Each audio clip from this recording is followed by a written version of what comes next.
மிக ஆழமான உணர்வு பூர்வமான ஒரு உரையை மாணவ செல்வங்களுக்கும் பெற்றோர்களுக்கும் வழங்கிய சிறப்பு விருந்தினருக்கு மனமார்ந்த நன்றிகள். 3 விஷயம் சொன்னாங்க. இந்த உரையை கவனிக்கும் போது நம்மளுக்கு தெரிஞ்சது, ஒரு முன்னாள் மாணவர் இந்நாள் மாணவருக்கு சொல்லக்கூடிய ஒரு உரையாக அல்லாமல், நம் வீட்டில் இருக்கக்கூடிய நமக்கு முன்னதாக இருக்கக்கூடிய நம்முடைய சகோதரன் தன் வாழ்விலே என்னென்ன அனுபவங்களை பெற்றார் என்பதை கண்ணாடி போன்று பளிங்கு போன்று காட்டிவிட்டு சென்றிருக்கிறார். எண்ணி துணிக கருமம் துணிந்தபின் எண்ணுவம் என்பது இழுக்கு எனக்கூடிய அந்த டெசிஷன் மேக்கிங் அங்கிற விஷயத்தை ரொம்ப தெளிவாகவும் அழகாகவும் சொல்லியிருக்கிறாங்க. அதே மாதிரி நான் எடுத்த முடிவு சரியா என்பது எனக்கு தெரியாது, ஆனால் எடுத்த முடிவை கண்டிப்பாக சரியாக்குவேன் என்று சொல்லக்கூடிய லெனினுடைய கோட்டை, அவருடைய அந்த வார்த்தைகளை சொல்லி இந்த உரையை நிறைவு செஞ்சிருக்கிறாங்க. சிறப்பு விருந்தினர் அவர்களுக்கு, முன்னாள் மாணவர்களுக்கு, இந்நாள் மாணவர்களுடைய சார்பாகவும் ஆசிரியர்கள் சார்பாகவும் வாழ்த்துக்கள் மற்றும் நன்றி. நிகழ்வினுடைய அடுத்த பகுதியாக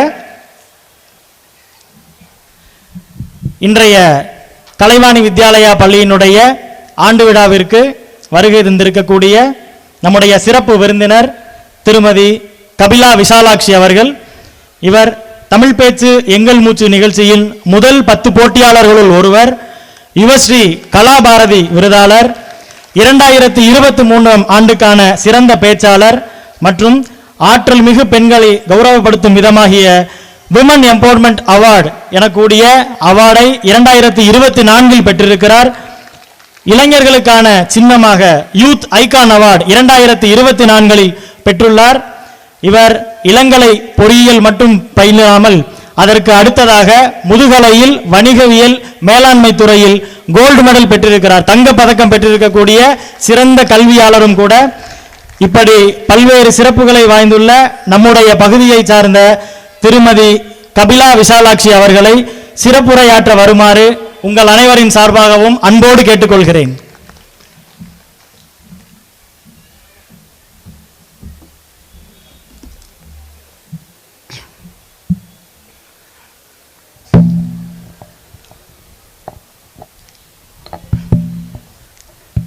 பள்ளியே கனவாக உழைத்துக் கொண்டிருக்கின்ற பள்ளியின் நிர்வாக குழுவினரே, இந்த மாலை பொழுதை இனிமையாக்க இங்கே வருகை தந்திருக்கின்ற அன்பு பெற்றோர்களே, ஒரு பேட்ச் பிள்ளைகளை ஏற்றிவிட்டு அடுத்த பேட்ச் பிள்ளைகளுக்காக அங்கேயே காத்து கொண்டிருக்கின்ற ஆசிரிய பெருமக்களே, எப்போதும் என் மனதை புன்னகையால் கவர்கின்ற அன்பு மாணவ கண்மணிகளே, உங்கள் அத்துணை பேருக்கும் என்னுடைய மிக பணிவான வணக்கங்கள்.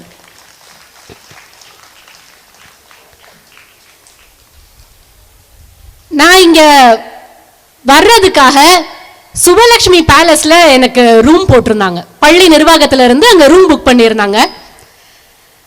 அந்த ரூம்குள்ள வந்தோடனே அங்க இருந்த ரிசப்ஷனிஸ்ட் அந்த வருகையில் உட்கார்ந்துருப்பாங்கல்ல, அவங்க ரூமை கூட்டிட்டு போய் காட்டினாங்க. பொதுவா நாங்க நிறைய ஊர்களுக்கு போவோம், நிறைய இடங்கள்ல தங்குவோம். ஆனா காரைக்குடிக்கு நான் இதுதான் முதல் முறையாக பேச வர்றேன். அதுக்காக இந்த பள்ளிக்கு என்னுடைய மனமார்ந்த நன்றிகளை நான் தெரிவிச்சுக்கிறேன்.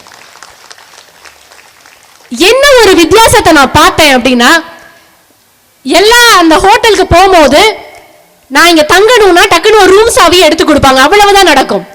ஆனா இந்த ஊர்ல மட்டும்தான் 2 ரூம் சாவி எடுத்துட்டு வந்தாங்க. 2 ரூமை நான் திறந்து காட்டுறேன், உங்களுக்கு அதை எந்த ரூம் பிடிக்குதோ எடுத்துக்கோங்கன்னு சொன்னதோட நிப்பாட்டாம முதல்ல ஒரு ரூமை திறந்து காமிச்சாங்க. திறந்து காமிச்சிட்டு அந்த அண்ணன், இங்க கீழே தாளிக்கிற ஸ்மெல் மேல வரும், அதனால இந்த ரூமுக்கு பதிலா நீங்க அந்த ரூமை எடுத்துக்குங்க, இன்னும் நல்லா இருக்கும்னு அவருடைய உறவுக்கு அறிவுரை சொல்வது போல சொன்னார். அப்ப இது மாதிரி முன்பின் தெரியாத மனிதர்களை கூட ஒரு உறவுக்கரம் நீட்டி பாராட்டுகின்ற அன்பு தமிழ் சொந்தங்கள் இந்த மண்ணில் மட்டும்தான் இருக்கின்றன. எனக்கு உண்மையாவே ஏக்கமா இருக்கு, இந்த மண்ணிலேயே இருந்திருக்கலாம். ஏன்னா நான் இந்த மண்ணை சார்ந்தவள் தான். என்னுடைய தாத்தா இங்கதான் பூர்வீகம். ஆனா நாங்க இப்ப செட்டில் ஆனது மூவ் ஆனதெல்லாம் வேற ஊர்ல இருக்கிறோம். நாங்க பிஸியான ஒரு சிட்டில இருக்கும் போது இது மாதிரியான ஒரு ஊருக்கு வரும் பொழுது உண்மையாகவே என்னுடைய குழந்தை இது மாதிரியான ஒரு ஊர்ல வளர்ந்தா இன்னும் ஒழுக்கமும் அறமும் நிறைந்த ஒரு மனிதனாக வருவான்ங்கிற மிகப்பெரிய நம்பிக்கை எனக்கு வந்தது. அதனால இந்த ஊரை சார்ந்த அத்துணை நல்ல உள்ளங்களுக்கும் என்னுடைய மனமார்ந்த வணக்கங்களை சொல்லி என்னுடைய உரையை துவங்குகிறேன். உங்க எல்லாருக்குமே என்ன தோணும்?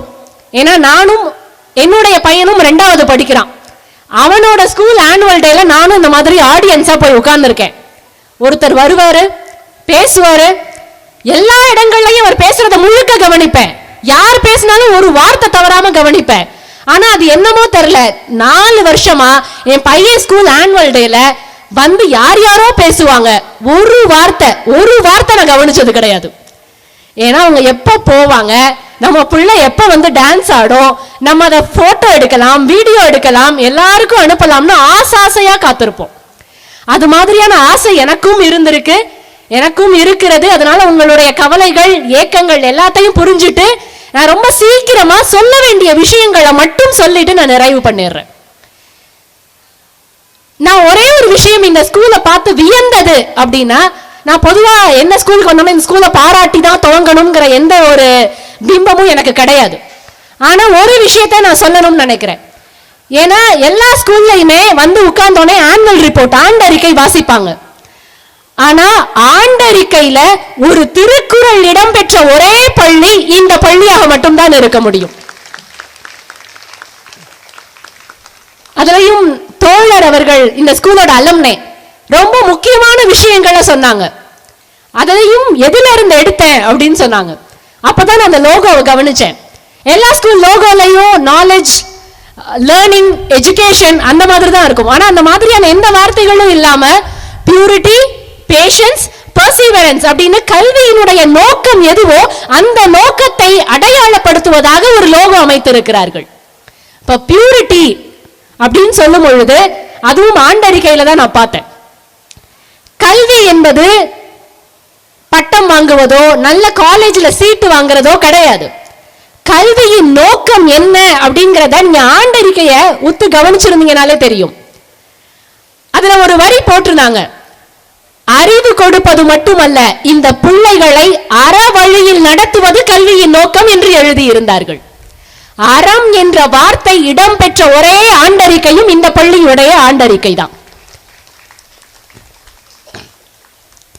இப்ப நம்ம எல்லாருமே சோசியல் மீடியால பயங்கர ட்ரெண்டிங்கா போயிட்டு இருக்கிற ஒரு விஷயம் எல்லாருமே பார்த்திருப்போம். ஒண்ணு இன்ஸ்டாகிராம்ல பார்த்திருப்போம், இல்ல யூடியூப்ல பார்த்திருப்போம், எதையாவது ஒண்ணுல பார்த்திருப்போம். இப்ப சமீபத்துல சூப்பர் ஸ்டார் கூட கூப்பிட்டு பாராட்டி இருந்தாரு. யாரு? தூய்மை பணியாளர். எல்லாரும் இந்த செய்தியை பாத்தீங்களா? அந்த அக்கா பேர் என்ன? பத்மா அக்கா.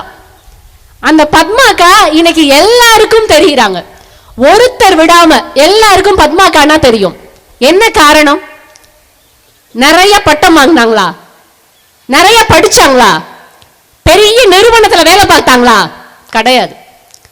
தூய்மை பணியாளர் தான். அவங்கள யாருக்குமே தெரியாது. ஆனா ஒரே ஒரு விஷயம், அவங்க பண்ண ஒரு சின்ன விஷயம்னு நினைச்சு அவங்க பண்ண அந்த மிகப்பெரிய விஷயம் 45 சவரன். இன்னைக்கு ஒரு பவுன் வேலை என்ன நம்ம எல்லாருக்குமே தெரியும், பக்கத்திலே போக முடியாது. 45 சவரன்னா கிட்டத்தட்ட 45 லட்சம். பார்த்தோன்னே எடுத்துக்கொண்டு போய் போலீஸ் ஸ்டேஷன்ல கொடுத்தாங்க. போலீஸ் ஸ்டேஷன்ல கொடுத்துட்டு அவங்க வீட்டுக்கு வந்துட்டாங்க. அது வரைக்கும் அவங்களுக்கு அது ஒரு பெரிய விஷயமா படல.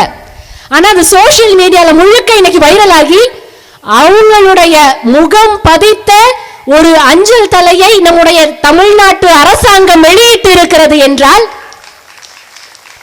அறத்தின் வழி நிற்பது எவ்வளவு பெரிய விஷயம்னு நம்ம எல்லாரும் புரிஞ்சுக்கணும்.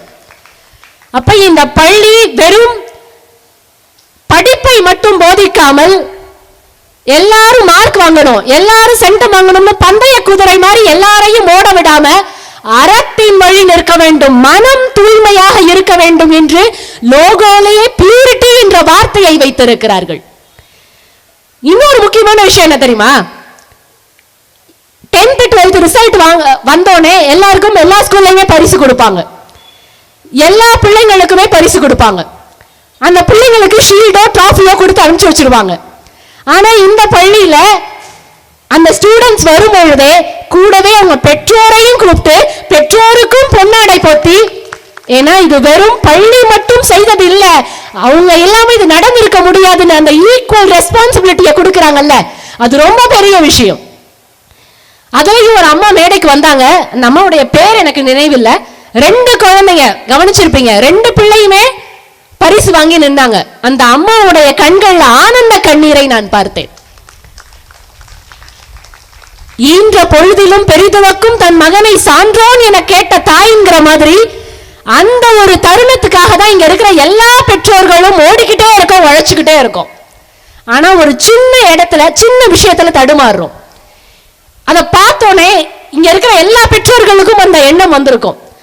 ஒவ்வொரு பேரண்டா ஒவ்வொரு அம்மாவும் அப்பாவும் மேடையில ஏறி தன்னோட பிள்ளையோட நின்று அந்த பொன்னாடைய வாங்கி சந்தோஷமா பெருமிதத்தோட நிற்கும் போது இங்க இருக்கிற எல்லா பெற்றோர்களுக்கும் அந்த எண்ணம் வந்திருக்கும்.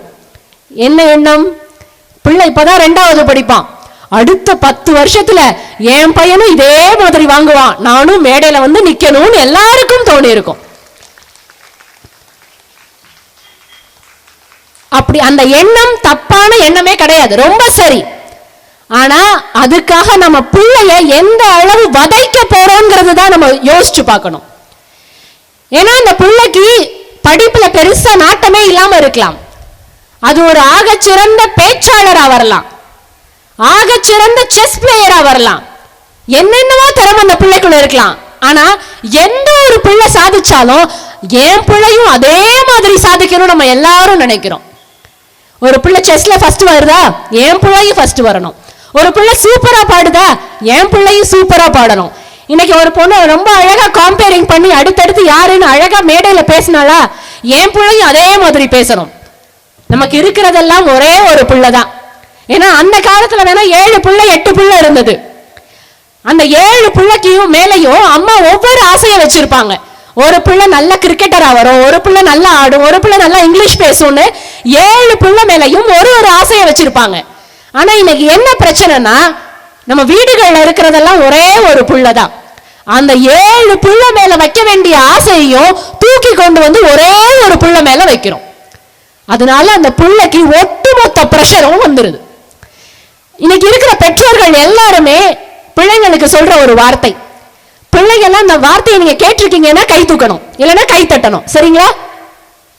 நாங்கெல்லாம் அந்த காலத்துல சொல்லிருக்காங்களா? இந்த சைடு தான் நிறைய பிள்ளைங்க இருக்காங்க போல. நாங்கெல்லாம் அந்த காலத்துல செருப்பு போடாமையே ஸ்கூலுக்கு போவோம். நாங்கெல்லாம் அந்த காலத்துல தூக்கு சட்டில தான் சாப்பாடு எடுத்துட்டு போவோம். நாங்கெல்லாம் அந்த காலத்துல மஞ்சள் பைய தான் தூக்கிட்டு போவோம். நாங்கெல்லாம் அந்த காலத்துல உண்மையாவே இன்னைக்கு பிள்ளைங்களுக்கு காது புளிச்சு போச்சு. நம்மெல்லாம் இருந்த காலமும் இந்த காலமும் ஒண்ணா? அந்த காலத்துல டிஜிட்டல் மீடியா கிடையாது, டிஸ்ட்ராக்ஷன் கிடையாது, யூடியூப், ஃபேஸ்புக், இன்ஸ்டாகிராம், போன் எதுவுமே கிடையாது. அந்த காலத்துல நம்ம எதுவுமே இல்லாத காலத்துல வெறும் ஸ்கூலுக்கு போயிட்டு வீட்டுக்கு வந்து ஓரமா அந்த மஞ்சப்பைய போட்டு விளையாட போறது, இது மட்டும்தான் நமக்கு தெரியும்.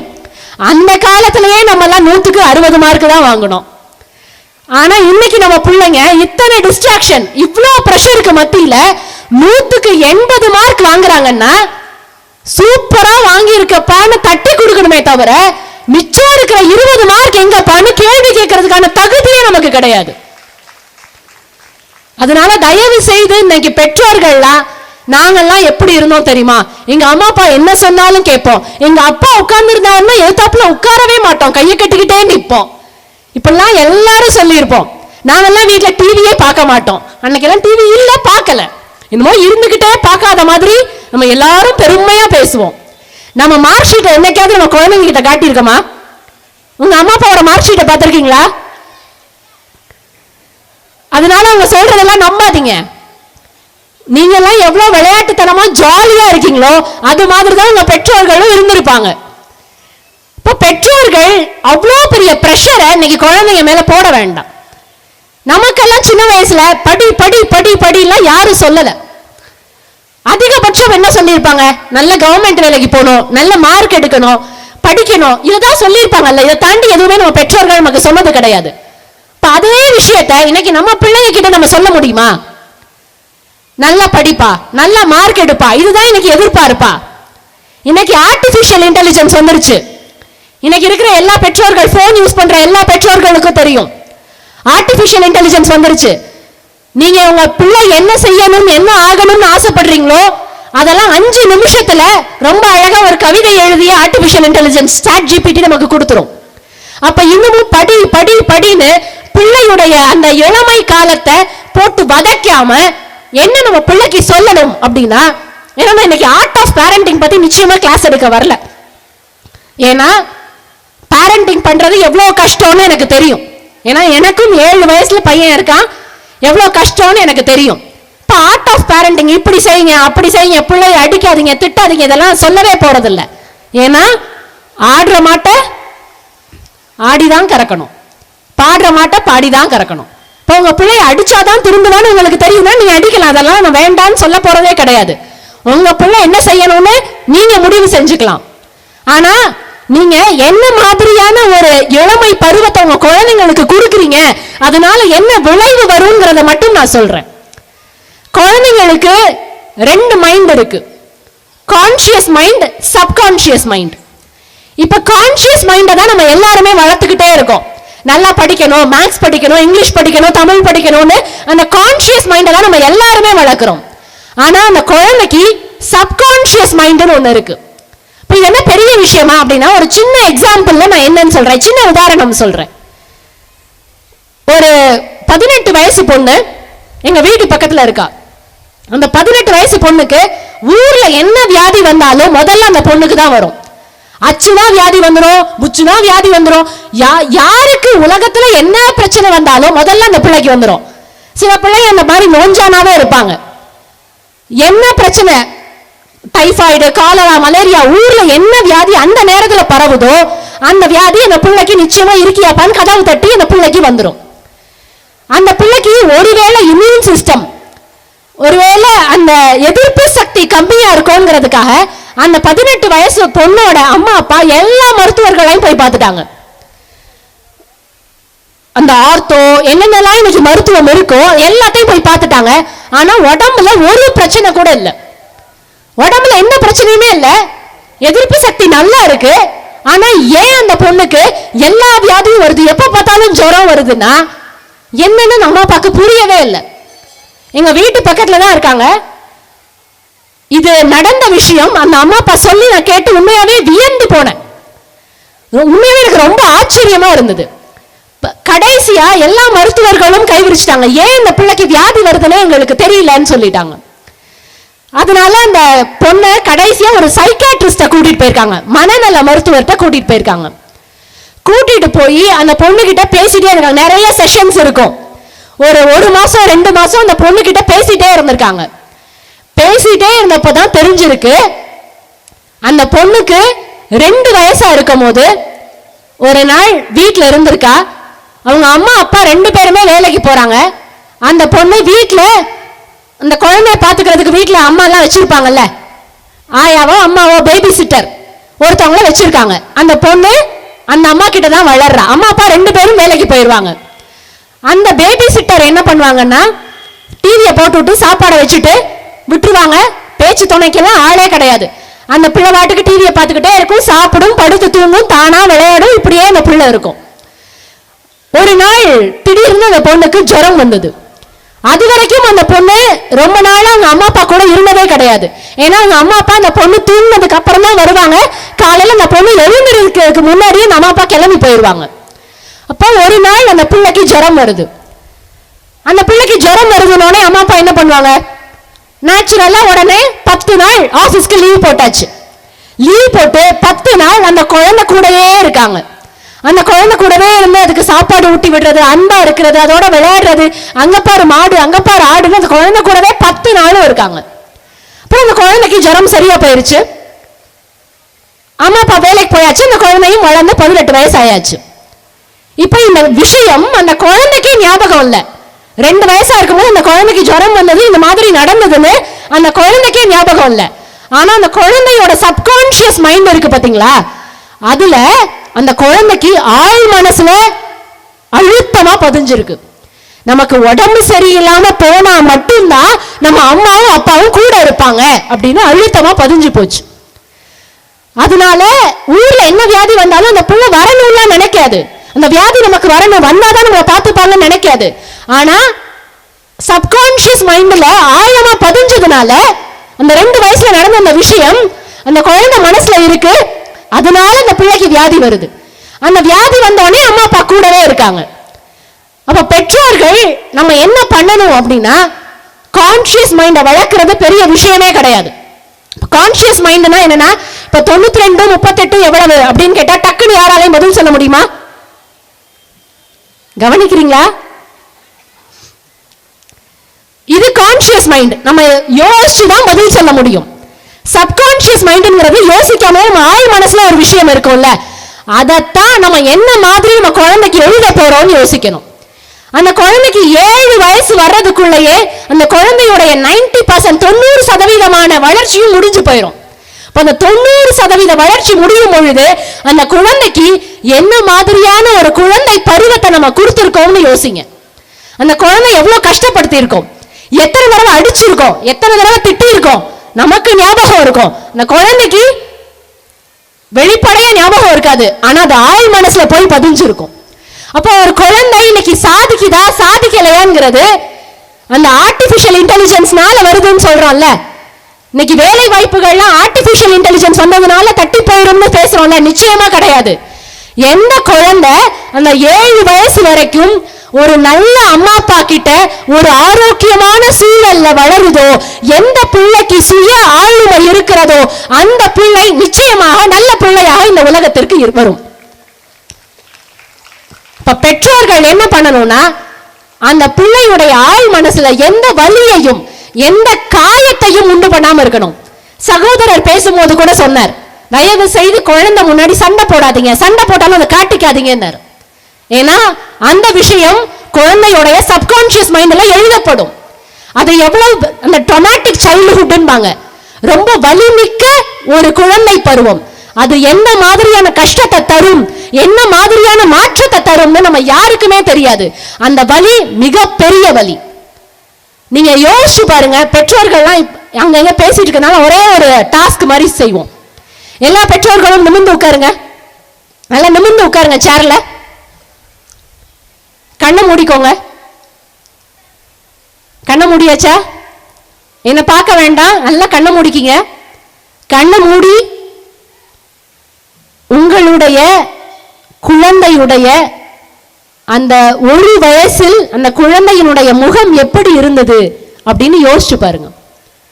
எப்படி சிரிச்சுக்கிட்டே அந்த மெல்லிய புன்னகையோட ஓடி வந்து உங்களை கட்டி பிடிச்சுக்கிட்டான், எப்படி அள்ளி அரவணைச்சிங்க. அவன் பேசின அந்த மழலை மொழியெல்லாம் யோசிச்சு பாருங்க. அவன் சாப்பிட்டது, அவன் பண்ண சின்ன சின்ன சேட்டை, அந்த குறும்பு எவ்வளவு மகிழ்ச்சி தரக்கூடியதா இருந்ததுன்னு அதெல்லாம் அந்த நினைவுகள் எல்லாம் திரும்ப வாழ்ந்து பாருங்க. அந்த குழந்தைய உங்கள் கண் முன்னாடி இருக்கின்ற உங்களுடைய குழந்தையுடைய முகத்தை பக்கத்துல கொண்டு வந்து அந்த குழந்தையுடைய நெத்தியில சின்னதா முத்தமிடுங்க. அந்த குழந்தை ரொம்ப சந்தோஷமா வாழ்க்கையில ரொம்ப நிம்மதியா ஆரோக்கியமா மன நிறைவோட இருக்கணும்னு அந்த குழந்தைய மனசார வாழ்த்துங்க. செஞ்சாச்சா? எல்லாரும் கண்ணை திறந்துக்கலாம். இது எவ்வளவு இனிமையாக இருந்தது. இன்னைக்கு நம்ம குழந்தைய எத்தனை விஷயத்துக்கு திட்டுறோம், எத்தனை தடவை ஒரு நாளைக்கு திட்டுறோம். ஒண்ணுமில்லாத விஷயத்துக்கெல்லாம் போன் பார்க்கறான், டிவி பார்க்கறான், நல்லா படிக்க மாட்டான், சொன்ன பேச்சு கேட்க மாட்டான், ஸ்கூலுக்கு கொண்டு போன சாப்பாடு அப்படியே வீட்டுக்கு எடுத்துட்டு வரான், எல்லா விஷயத்துக்கும் திட்டுறோம். ஆனா அந்த குழந்தை நம்ம குழந்தையா இருக்கும் போது எவ்வளவு ரசிச்சோம், எவ்வளவு பாராட்டணும் அப்படின்னு யோசிச்சு பாருங்க. நிச்சயமா அந்த குழந்தைய நம்ம திட்ட மாட்டோம். ஏன்னா அம்மா அப்பா ஆள் மனசுல நம்ம என்ன நினைக்கிறோமோ, நம்ம என்ன வார்த்தைகள் அந்த குழந்தைக்கு சொல்றோமோ அதுவாகத்தான் அந்த குழந்தை உருமாறும். இங்க இருக்கிற பிள்ளைங்க எல்லாம் நான் சொன்னது நான் கேட்கறது உண்மைனா கை தூக்குங்க, சரிங்களா? இல்லைன்னா கை தட்டலாம். குழந்தைங்கள கவனிக்கிறீங்களா? நான் இன்னும் கேட்கவே இல்லை. வீட்டில் உங்க அம்மாவும் அப்பாவும் போன் பார்க்காதன்னு சொல்றாங்களா?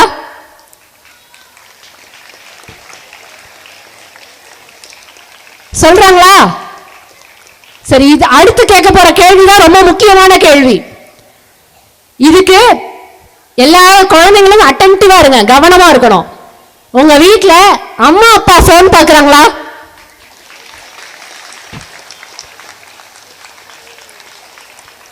இந்த குழந்தைங்களுக்கு புரியுதோ இல்லையோ, இந்த 2 கேள்விக்கு குழந்தைகள் கொடுத்த கைத்தட்டல்லையே உங்களுக்கு புரிஞ்சிருக்கும். குழந்தை இதை செய்யணும், அதை செய்யக்கூடாது, போன் பார்க்க கூடாது, டிவி பார்க்க கூடாது, படிச்சுக்கிட்டே இருக்கணும்னா நம்ம என்ன செய்யணும்னு உங்களுக்கு இப்ப தெரிஞ்சிருக்கும். ஏன்னா குழந்தைங்க எப்போதும் கெட்ட வார்த்தைகளை பேசுவதில்லை, அவர்கள் கேட்ட வார்த்தையை தான் பேசுகிறார்கள்.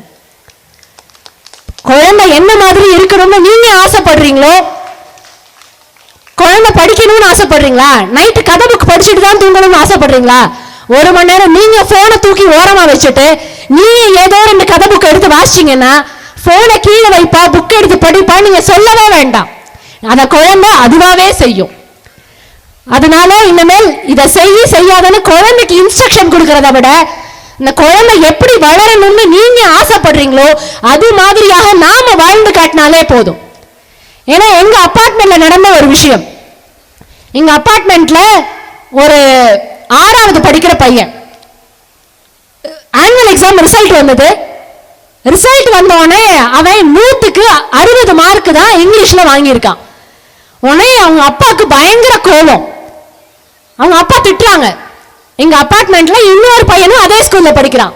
அதனால அவங்க அப்பா திட்டுறாங்க, ஏண்டா அந்த பையன் ரோஹித் அவனும் நீ படிக்கிற அதே ஸ்கூல்ல தான் படிக்கிறான், நீ படிக்கிற அதே டீச்சர் தான் அவனுக்கும் கிளாஸ் எடுக்கிறாங்க, அதே பரீட்சை தான், அதே அபார்ட்மெண்ட்ல தான் இருக்கீங்க, ஆனா அவன் 100க்கு 90 மார்க் வாங்கியிருக்கான், நீ மட்டும் ஏண்டா 100க்கு 60 மார்க் தான் வாங்கியிருக்கன்னு கேட்டார். அதுக்கு அந்த பையன் என்ன சொன்னான் தெரியுமா? ஆமாப்பா, நானும் அந்த பையனும் ஒரே ஸ்கூல்ல தான் படிக்கிறோம், ஒரே டீச்சர் தான் பாடம் எடுக்கிறாங்க, ஒரே பரீட்சையை தான் எழுதுறோம், ஒரே கொஸ்டின் பேப்பர் தான், ஒரே அபார்ட்மெண்ட்ல தான் இருக்கோம், ஆனா அம்மா அப்பா வேற வேற இல்லைன்னா. ஏன்னா ஒரு குழந்தை சாதிக்குதா இல்லையா அப்படிங்கிறது நிச்சயமா அம்மா அப்பாவை பொறுத்துதான் இருக்கு. வீட்டுல எந்த மாதிரியான சூழலை நம்ம குழந்தைக்கு கொடுக்கிறோம். இன்னைக்கு காலையில இருந்து இப்ப வரைக்கும் ஒரு சின்ன திட்டு கூட வாங்காத குழந்தைங்க இருக்கா? யாருமே இல்லை. உண்மையே வருத்தமா இருக்கு எனக்கு. ஏன்னா ஏதாவது ஒரு விஷயத்துக்கு திட்டிக்கிட்டே இருப்போம். திட்டக்கூடாது அப்படின்னு நான் சொல்லவே இல்லை, ஆனா திட்டும் போது நம்ம உபயோகிக்கிற வார்த்தை இருக்குல்ல, அது ரொம்ப முக்கியம். நீ எல்லாம் உருப்படவே மாட்ட, அவனை பாரு, அவெல்லாம் எப்படி இருக்கான் தெரியுமா, அவனை பாரு, இவனை பாருன்னு இந்த கம்பேர் பண்ணி திட்டும் பொழுது அந்த வலி அந்த சப்கான்சியஸ் மைண்ட்ல எழுதப்படும். அப்ப திட்டும் போது நீங்க அன்பா பேசும்போது பாராட்டும் போது கவனமே இல்லாம என்ன வேணாலும் பேசலாம், ஆனா திட்டும் பொழுது ஒவ்வொரு வார்த்தையையும் கவனத்தோட பேசணும். ஏன்னா நீங்க திட்டும் போது பேச வார்த்தை தான் அந்த குழந்தையோட மனசுல ஆழமா பதியுது. சின்ன சின்ன விஷயம் அந்த குழந்தை பண்ணும்போது பாராட்டி பாருங்களேன், பெரிய விஷயமாலாம் இருக்காது. அந்த குழந்தைக்கு அது இது நம்ம இவ்வளவு பெரிய விஷயம் செஞ்சிட்டோமா அப்படின்னு அந்த குழந்தைக்கு அப்ப தெரியாது. ஆனா நீங்க சின்ன சின்ன விஷயத்தை பாராட்டி பாருங்களேன். நான் இதுக்கு முன்னாடி ஒரு ஆபீஸ்ல ஒர்க் பண்ணேன்.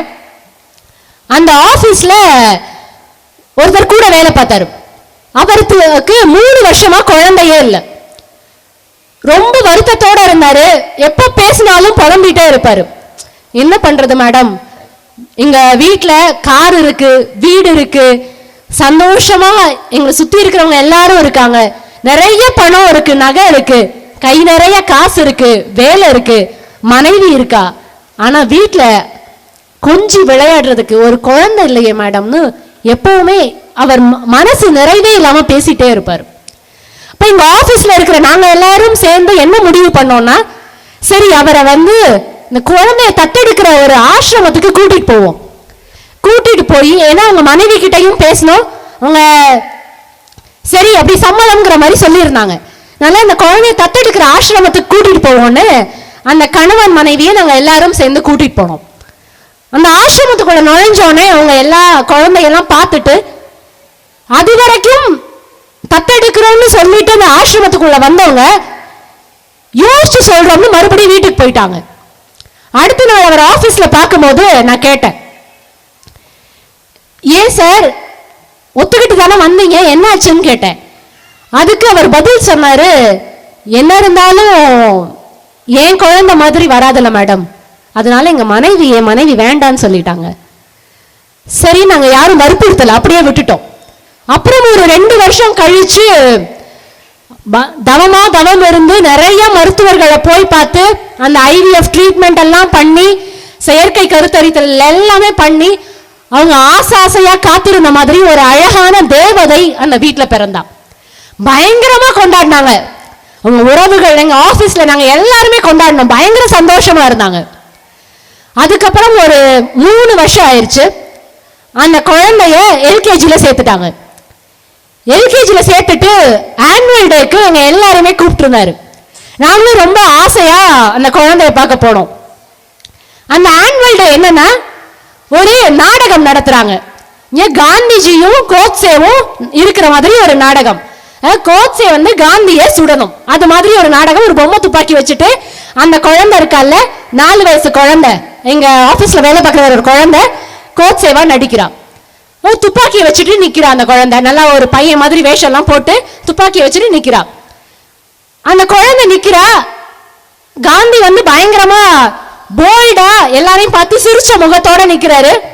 கோட்சேய எல்லாரையும் அவர் வேற கூப்பிட்டுட்டாரு. ஏன்னா ஆசையா ஃபர்ஸ்ட் ஆனுவல் டே சொந்தக்காரங்க எல்லாம் கூப்பிட்டுட்டாரு, ஆபீஸ்ல வேலை பார்க்கறவங்க எல்லாம் கூப்பிட்டுட்டாரு. எல்லாரும் காத்துட்டு இருக்கோம். அந்த குழந்தை என்ன பண்றா, கோட்சே என்ன பண்றாங்கன்னா கன் எடுத்து சுடவே இல்லை. ஏன்னா அந்த குழந்தைக்கு அவ்வளவு பெரிய மக்கள் கூட்டத்தை பார்த்தோன்னே பயங்கர மிரட்சி ஆயிருச்சு, பயமா போச்சு. ஏன்னா அது வரைக்கும் பிராக்டிஸ் பண்ணப்ப கிளாஸ் ரூம்ல பண்ணிருப்பாங்க. அந்த குழந்தைக்கு எதுவுமே தெரியல. ஆனா அந்த ஸ்டேஜ்ல லைட் எல்லாம் போட்டு இத்தனை ஆடியன்ஸை பார்த்தோன்னே இந்த குழந்தைக்கு பயங்கர பயமாயிருச்சு. இந்த குழந்தை எதுவுமே பண்ணாம அப்படியே மேடையிலே நிக்கிறா, கண்ணையும் எடுக்கல, எதுவுமே பண்ணல. பொல பொலன்னு கண்ணீர் வருது. இங்க இருந்து அந்த ஆபீஸ்ல வேலை பார்க்கறாருல என் கூட, அவர் எடு எடு சுடு சுடு சுடு அப்படின்னு பயங்கர டென்ஷன் ஆகுறாரு. அந்த குழந்தை எதுவுமே பண்ணல, அழுதுகிட்டே நிக்குது. உன்னைய காந்தியோட அம்மா அப்பா அங்கிட்டு இருப்பாங்கல்ல, அவங்க டேய் நீயாவது நடிடா. ஆனா காந்திக்கு என்ன, ஓட்சை சுட்டா தானே ஹேரான்னு சொல்லி அவர் விழுக முடியும். ஆனா அவன் சுடவே இல்லை, நீயாவது நடிடான்னு காந்தியோட அம்மா அப்பா எல்லாம் டென்ஷன் ஆகுறாங்க. அதனால இவன் என்ன பண்ணிட்டான், டக்குன்னு அந்த கண்ணை புடுங்கி காந்தி அவனே சுட்டுட்டு கீழே விழுந்துட்டான். முதல் முறையா காந்தி தற்கொலை செய்து கொண்டு அந்த மேடையில தான் நான் பார்த்தேன். இப்ப எதுக்காக இந்த விஷயத்த நான் சொல்றேன்னா, அந்த குழந்தை இருக்கால 4 வயசு குழந்தை, அவன் மேடையில இருந்து இறங்கி வந்தா. இறங்கி வந்தோடனே அந்த அப்பாவும் அம்மாவும் சேர்ந்துக்கிட்டு வீட்டுல அந்த பேச்சு பேசுற, ஸ்டேஜ்ல கண்ணை எடுத்து சும்மா அப்படி சுட முடியாதா? வீட்டுல உடனே அந்த அம்மா சொல்றாங்க, வீட்டுல என்னெல்லாம் கூட சுட்டா, நானும் கீழே விழுந்து செத்து போன மாதிரி நடிச்சேன், இங்கதான் அவன் சுடல. அவ்வளோ திட்டு அந்த குழந்தைய. ஐஸ்கிரீம் இனிமேல் கேட்ப, இனிமேல் போன் கேட்ப, நாளையில இருந்து உனக்கு டிவி கிடையாது, நாளைக்கு நீ பீட்சா கேட்டில பீட்சா வாங்கி தர முடியாது, இனிமேல் நான் போடுற கீரை சோறதான் நீ சாப்பிடணும், என்ன வாய் உனக்கு ஒண்ணு கூட பண்ண தெரியலன்னு அந்த பேச்சு பேசி அவ்வளவு திட்டுறாங்க. இதோட சேர்த்து கம்பாரிசன் வேற. அந்த பையன் காந்தி, அவனுக்கும் அதே 4 வயசு தானே ஆகுது. ஓன் டயலாக்கை சேர்த்து அவன் பண்ணி அவன் அவ்வளவு அழகா நடிக்கிறான். ஏண்டா நீ ஏன் இப்படிலாம் இருக்க அப்படின்னு அந்த குழந்தைய பயங்கரமா திட்டுறாங்க. எது 5 வருஷமா ஆசாசையா காத்திருந்து தமம் இருந்து பெற்ற அந்த தேவதைய பயங்கரமா திட்டுறாங்க. ஒரே ஒரு விஷயத்த நான் அதுக்கப்புறம் அடுத்த நாள் அந்த சார் எங்க ஆபீஸ்க்கு வந்தோன்னு நான் சொன்னேன், ஏன் சார் ஆசிரமத்துக்கு போய் அந்த குழந்தைய தத்தெடுக்கலாம் அப்படின்னு சொன்னப்ப 1000 தான் இருந்தாலும் ஏன் குழந்தை மாதிரி வருமான்னு கேட்டீங்க. இப்ப அந்த குழந்தை சரியா மேடையில பெர்ஃபார்ம் பண்ணலன்னோனே பக்கத்து வீட்டு குழந்தை மாதிரி இல்லையேன்னு திட்டுறீங்க. உங்க குழந்தை மாதிரி இருக்கணுமா, பக்கத்து வீட்டு பையன் மாதிரி இருக்கணுமான்னு கேட்டேன். ஏன்னா இது ரொம்ப முக்கியமான விஷயம். நம்ம எல்லாருக்குமே நம்ம குழந்தை நம்மள மாதிரி தான் இருக்கும். அந்த குழந்தை ஏதோ ஒரு விஷயத்த சரியா பண்ணல அப்படின்னா நம்ம அந்த விஷயத்த சரியா செய்யலன்னு அர்த்தம். நமக்கு நம்ம புள்ள அச்சசல் நம்மள மாதிரியே இருக்கணும், ஆனா சாதிக்கிறது மட்டும் பக்கத்து வீட்டு பையன் மாதிரி இருக்கணும். எப்படி விரோதமா நம்ம ஆசைப்படுறோம் மட்டும் யோசிச்சு பாருங்களேன். அந்த ஆனுவல் டேலயே நான் இன்னொரு விஷயத்த கவனிச்சு பார்த்தேன். அந்த விஷயத்த மட்டும் நான் சொல்லி நிறைவு பண்ணிடுறேன். அந்த ஆனுவல் டேல நான் கவனிச்ச இன்னொரு விஷயம் என்ன அப்படின்னா, ஒரு மாறுவேட போட்டி. அந்த மாறுவேட போட்டிக்கு ஒரு பையனை ரொம்ப அழகா தயார் பண்ணி அவங்க அம்மா கூட்டிட்டு வரதா இருந்தாங்க. அவங்க அம்மா பக்கத்துல உட்காந்து புலம்பிட்டே இருக்காங்க. என்ன விஷயம்னு நான் அம்மா கிட்ட கேட்டேன். மேடம், ஸ்கூல்ல ஃபேன்சி ட்ரெஸ் காம்படிஷன் வச்சாங்க. என் பையனுக்கு கர்ணன் வேஷம் போடலான்னு ஆசைப்பட்டேன். கர்ணன் வேஷம் போடுறதுக்கு கடைக்கு போயாச்சு. அந்த முத்துமணி மாலை, பாதுகை, வஸ்திரம் எல்லாம், அந்த ட்ரெஸ், காஸ்டியூம் எல்லாம் வாங்கலாம்னு முடிவு பண்ணி கடைக்கு போயிட்டோம். அந்த கடையில எல்லாம் சேர்த்து எவ்வளவு ஆகும்னு கேட்டேன். 3000 ரூபாய் ஆகும்னு இந்த கடைக்காரர் சொன்னார். அது நாள் வரைக்கும் மேடம் ஆசாசையா கர்ணன் மாதிரி வேஷம் போடணும் கண்ணாடி முன்னாடி நின்னது, பேசி பார்த்து அவன் தான் இந்த கடைக்கு இழுத்துக்கிட்டே போன அடம்பிடிச்சு. ஆனா அந்த கடைக்கு போனதுக்கு அப்புறம் நான் கர்ணன் மாதிரி நடிக்க மாட்டேன்னு சொல்லிட்டான். ஏண்டா அப்படின்னு நான் கேட்டப்ப அதுக்கு என் பையன் சொன்னா, அம்மா எங்க கிளாஸ்ல என் பக்கத்துல ஒரு பையன் உட்கார்ந்து இருக்காம்மா, பிரவீன் அவன் பேரு. அவன் 3rd டேர்ம் ஃபீஸ் கட்டலம்மா. இந்த கடைக்காரர் 3000 ரூபாய் ஆகும்னு சொன்னார்ல, அத பிரவீன் கிட்ட கொடுத்தா அவனும் டெய்லி ஸ்கூலுக்கு வருவான்லமான்னு சொன்னான். நம்ம பெற்றோர்கள் எல்லாருமே நம்ம குழந்தை கர்ணன் மாதிரி வேஷம் போடணும்னு ஆசைப்படுறோம். ஆனா அந்த குழந்தை கர்ணனாவே வாழ்ந்து காட்டுறான்ல, அதுதான் வெற்றி. அந்த குழந்தை ஃபர்ஸ்டாக வருவது மட்டும் வெற்றி இல்லை, அது பெஸ்டாக வாழ்வதில் தான் வெற்றி இருக்கிறது. அதனால உங்க குழந்தை சின்ன சின்ன விஷயம் என்னெல்லாம் பண்ணுதோ எல்லாத்தையும் பாராட்டுங்க. யாருக்காவது ஒரு சாக்லேட்டை கொடுக்கலாம். ஸ்கூலுக்கு முந்திரி பருப்பை நீங்க வச்சுக்கிட்டு இருக்கலாம். டே, யாருக்கும் கொடுக்க கூடாது. கிலோ 400 ரூபாய். யாருக்கும் கொடுக்காம நீ மட்டும் வச்சு சாப்பிடணும். ஸ்நாக்ஸ் பாக்ஸ் வீட்டுக்கு எம்டியா வந்துச்சுன்னு வச்சுக்கோங்களேன், நீ தான் சாப்பிட்டியா, பக்கத்துல இருக்க பையனுக்கு கொடுத்தியா? இந்த ஸ்ரீஜித்து கொடுத்தியா? தெரியும், அவன் வீட்டுல எதையுமே கொடுத்து விட மாட்டாங்க போல, எல்லாத்தையும் ஓட்ட வாங்கியே சாப்பிடுறான் அப்படின்னு அந்த குழந்தை சின்ன விஷயம் ஒரு முந்திரி பருப்பை கொடுத்துருப்பான். அதை கூட நம்ம பாராட்டாம அந்த குழந்தைக்கு என்ன சொல்லி தரோம், என்ன விதைக்கிறோம்னு யோசிச்சு பார்க்கணும். அதனால இந்த மாறுவேட போட்டி வச்சா அதுல ஃபர்ஸ்ட் வரணும், டான்ஸ் காம்படிஷன் வச்சா அதுல ஃபர்ஸ்ட் வரணும், எல்லாத்துலயும் ஃபர்ஸ்ட் வரணும். வாழ்க்கையில முக்கியமே கிடையாது. தோழர் பேசும்போது கூட சொன்னார், 1100க்கு மேல நான் மதிப்பெண் வாங்கல, 1070 தான் வாங்கினேன். அவர் அன்னைக்கு ஃபர்ஸ்டா வரல, 10th ஸ்கூல் ஃபர்ஸ்டா, 12th அவர் ஸ்கூல் ஃபர்ஸ்டா வரல. ஆனா இன்னைக்கு இந்த மேடையில வந்து அவர் நிக்கிறாருன்னா அதுக்கு காரணம் அவர் ஃபர்ஸ்டாக வந்ததில் இல்லை, அவர் பெஸ்டாக வாழ்ந்ததில் இருக்கிறது. அந்த குழந்தைக்கு டிசிப்ளின், டிட்டர்மினேஷன் என்னெல்லாம் தோழர் சொன்னாங்களோ அதை எல்லாத்தையும் அந்த சப்கான்ஷியஸ் மைண்ட்ல 7 வயசு வரைக்கும் நம்ம விதைச்சாலே போதும். அந்த குழந்தை மிக நிச்சயமாக ரொம்ப நல்ல குழந்தையா இந்த சமூகத்திற்கு அற வழியில் நடக்கின்ற ஒரு பிள்ளையாக வரும் என்பதற்கு இங்கு இருக்கின்ற தோழரே உதாரணம். நான் நிறைவா சமீபத்தில் நடந்த ஒரு விஷயத்தை மட்டும் சொல்லி நிறைவு பண்ணிடுறேன். ஏற்கனவே நிறைவான்னு சொல்லிட்டேன், என்னதான் இன்னொரு நிறைவான்னு யோசிக்காதீங்க, நோட்டை மூடிட்டேன். அதனால இதை மட்டும் சொல்லிடுறேன். சென்ற ஆண்டு பத்மஸ்ரீ விருது வாங்கின ஒரு பெண்மணி, அவங்கள மட்டும் சொல்லி நான் நிறைவு பண்ணணும்னு நினைக்கிறேன். ஏன்னா அது ரொம்ப முக்கியமான விஷயம். அந்த பத்மஸ்ரீ விருது வாங்கின பெண்மணிக்கு 8 வயசா இருக்கும் போது ஒரு ஃபயர் ஆக்சிடென்ட் நடந்தது. அந்த ஃபயர் ஆக்சிடென்ட்ல உடம்பெல்லாம் எரிஞ்சு போச்சு. எரிஞ்சு போனோடனே அந்த பிள்ளைக்கு பிளாஸ்டிக் சர்ஜரி பண்றாங்க. 25 பிளாஸ்டிக் சர்ஜரி பண்றாங்க. அந்த பிளாஸ்டிக் சர்ஜரிலாம் முடிஞ்சதுக்கு அப்புறமும் கூட அந்த குழந்தையோட முகம் சிதைந்து போன முகமா தான் இருக்கு. அந்த குழந்தையோட முகம் இப்ப அவங்களுக்கு ஒரு 25-26 வயசு இருக்கும்னு நினைக்கிறேன். அந்த அம்மாவுடைய முகத்தை நீங்க இப்ப பாத்தீங்கன்னா உங்களுக்கு தெரியும், சிதைந்து போன ஒரு முகம் தான். அந்த குழந்தை ரோட்ல நடந்து போனா, அது 8 வயசா இருக்கும் போது ரோட்ல நடந்து போனா, அந்த சர்ஜரி எல்லாம் முடிஞ்சதுக்கு அப்புறமும் கூட ஐயோ அம்மா பேயின்னு மற்ற குழந்தைங்க எல்லாம் அலறி அடிச்சுட்டு ஓடுவாங்க. அது மாதிரியான ஒரு தோற்றம். இப்ப அந்த பிள்ளையோடைய அம்மா அப்பா என்ன பண்ணாங்க அப்படின்னா, அவ்வளவுதான் போச்சு, என் பிள்ளைக்கு வாழ்க்கையே போச்சு, இன்னும் இந்த பிள்ளைக்கு என்ன நடக்கும், பொம்பளை பிள்ளை வேற, யார் என்னை கல்யாணம் பண்ணுவா, அந்த பிள்ளைய வாழ்க்கையே போச்சே, என்னை எதுக்கு வாழணும், ஆண்டவன் எனக்கு ஏன் இந்த கஷ்டத்தை கொடுத்தான், நானா கிடைச்சேன், யாருக்கு என்ன பாவம் பண்ணேன், இது எதையுமே அந்த பிள்ளையோட அம்மா சொல்லல. அந்த அம்மா முதல்ல என்ன பண்ணாங்கன்னா, வீட்டுல இருக்கிற கண்ணாடி எல்லாம் தூக்கி வெளியில போட்டாங்க. ஏன்னா கண்ணாடியில அந்த குழந்தை தன்னுடைய முகத்தை பார்த்தா அந்த குழந்தையுடைய நம்பிக்கை குறைஞ்சு போயிருங்கிறதுக்காக அந்த அம்மா கண்ணாடியை தூக்கி வெளியில போட்டாங்க. ஒவ்வொரு நாளும் அந்த குழந்தைக்கு நம்பிக்கையை மட்டும் கொடுத்தாங்க. முகம் தானடா, வெளி தோற்றம் தானே, அதனால என்ன ஆக போகுது, பிரச்சனையே கிடையாதுன்னு ஒவ்வொரு நாளும் அந்த பிள்ளைக்கு நம்பிக்கையை கொடுத்தாங்க.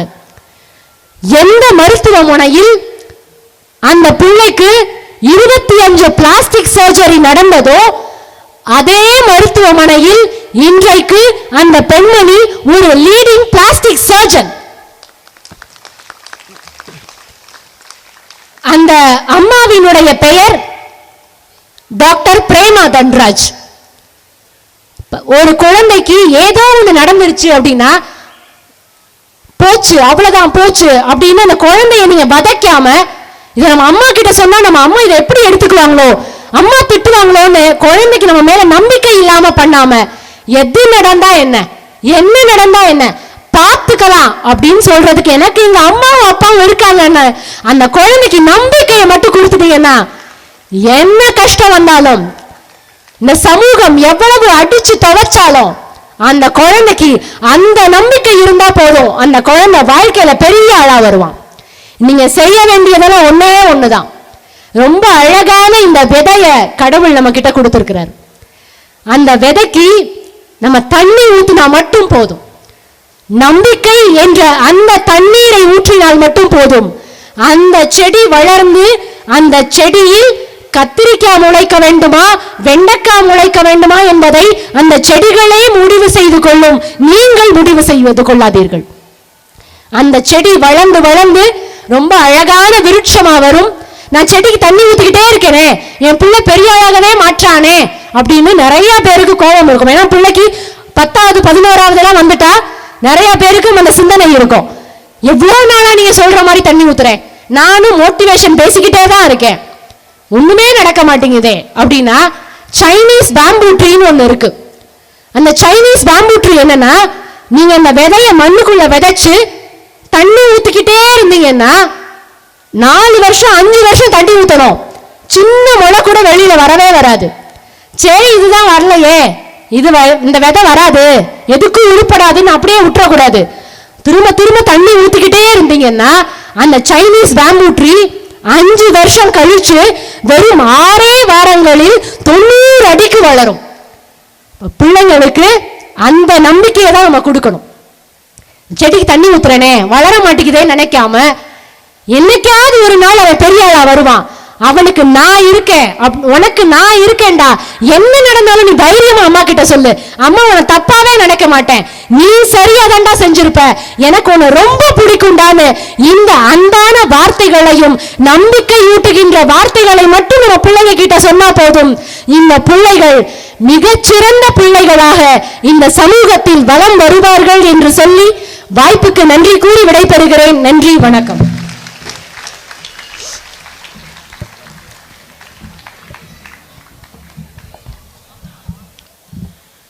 தங்கு தடையற்ற தெளிந்த நீரோடை போன்ற ஒரு அருமையான பேருரையை மாணவர்களும் பெற்றோர்களும் ஆசிரியர்களும் மறுதளிக்கவே முடியாத பதிவுகளை இங்கே ஆழமாக பதிய செய்து அமர்ந்திருக்கிற சிறப்பு விருந்தினருக்கு அரங்கம் நிறைய கைதட்டல் கொடுத்து நம்முடைய வாழ்த்துக்களை தெரிவிப்போம். காரைக்குடியில் ஆரம்பிச்சு சீனாவுக்கு போயிட்டாங்க, சீனாவுடைய மூங்கிலுக்கு. காரைக்குடியினுடைய ஹாஸ்பிட்டாலிட்டி என்று சொல்லக்கூடிய காரைக்குடி மக்களினுடைய விருந்தோம்பலில் தொடங்கி பத்மா கால் ஆரம்பித்து பிரேமா தன்ராஜ் வரைக்கும் நம்மை கைகொடுத்து அழைத்து சென்று விட்டார். அவர்களுக்கு பள்ளி நிர்வாகத்தின் சார்பாக நெஞ்சார்ந்த நன்றிகளை தெரிவித்துக் கொள்கிறோம். நிகழ்வினுடைய அடுத்த பகுதியாக கலை நிகழ்ச்சி.